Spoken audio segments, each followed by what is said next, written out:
Entonces supongamos ahora que entendemos cómo es este mecanismo y que ahora entendemos cómo funciona la regresión por cuantiles para estimar un cuantil no condicional. O sea, acá no tenemos ningún feature introducido, no tenemos una variable regresora. ¿Cómo hacemos ahora para introducir variables regresoras? Y a esta altura, después de haber visto varios modelos, ya debemos tener una idea de que lo que hay que hacer es reemplazar este parámetro natural de este problema, que es el cuantil, este Q, por una expresión que vincule que dependa de las X a través de unos parámetros que son los que vamos a terminar estimando, que los vamos a llamar beta. Entonces, vamos a reemplazar esta expresión, que lo que busca es un cuantil tau, que no depende de X, por una expresión que ahora sí depende de las X. Y ya no buscamos optimizar un Q, sino que lo que buscamos es aquellos valores de beta que minimizan esta función de pérdida, porque los valores de beta que minimicen esta función de pérdida, en el fondo, solo van a ser los valores de beta que modelen el comportamiento del cuantil tau de las observaciones Y como una función de las regresoras. Y esa es una idea súper interesante y yo creo que vale la pena hacer ejercicio mental, eso lo tiene que hacer cada uno. El tratar de entender este mecanismo me parece que es instructivo. Quizá para entender el mecanismo podemos pensar un caso muy particular, que es que pensamos una sola X, como se ve en este gráfico, una variable predictora continua. Pensamos una única beta, de tal manera que pensar que tenemos una relación lineal, por ejemplo, como la línea verde que se ve acá.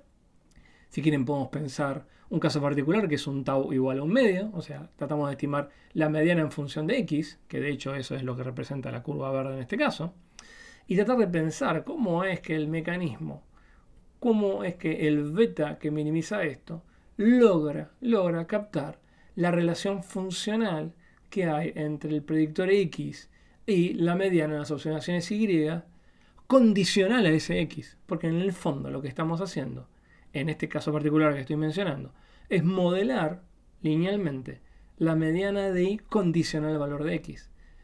Pero, más allá de este ejercicio mental particular, tenemos que darnos cuenta que esto es algo genérico. Acá podemos poner cualquier expresión que dependa de X y de beta, la misma lógica que en el modelo lineal. Entonces, porque si logramos escribir acá una expresión que dependa de las X a través de un beta, y de alguna manera que según el modelo tenga sentido con respecto a los datos, vamos a estimar una relación funcional en función de las X que explica cualquier cuantil de la distribución de Y. Y esto lo vuelve al método muy poderoso.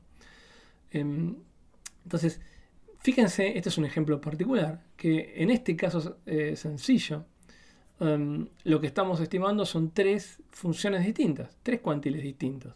Pero ¿por qué no estaría bien llamarlo tres cuantiles? Pues son cuantiles condicionales. Son tres cuantiles condicionales a las X. Por eso le digo tres funciones distintas.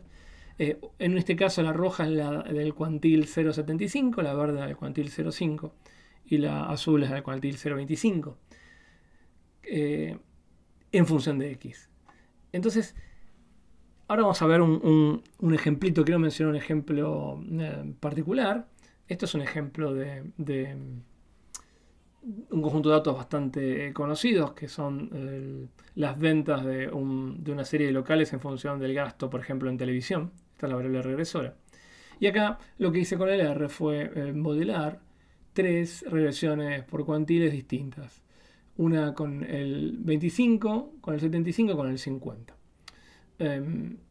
Y están en el gráfico superpuestas las tres relaciones. Y fíjense que en los tres casos propuse un polinomio de grado 2 que modele al cuantil en función del gasto en publicidad en televisión.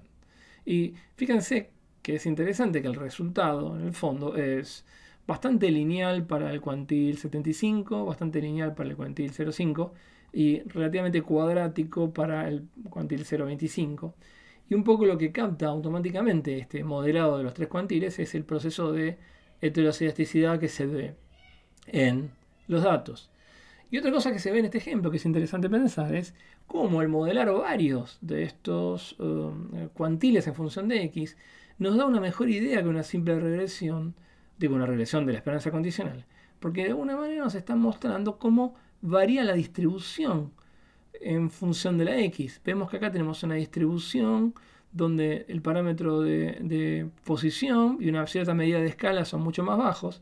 Y cuando nos vemos en función del X vemos que la escala sube, pero también la posición sube. Y esto lo vuelve bastante poderoso al método y bastante general.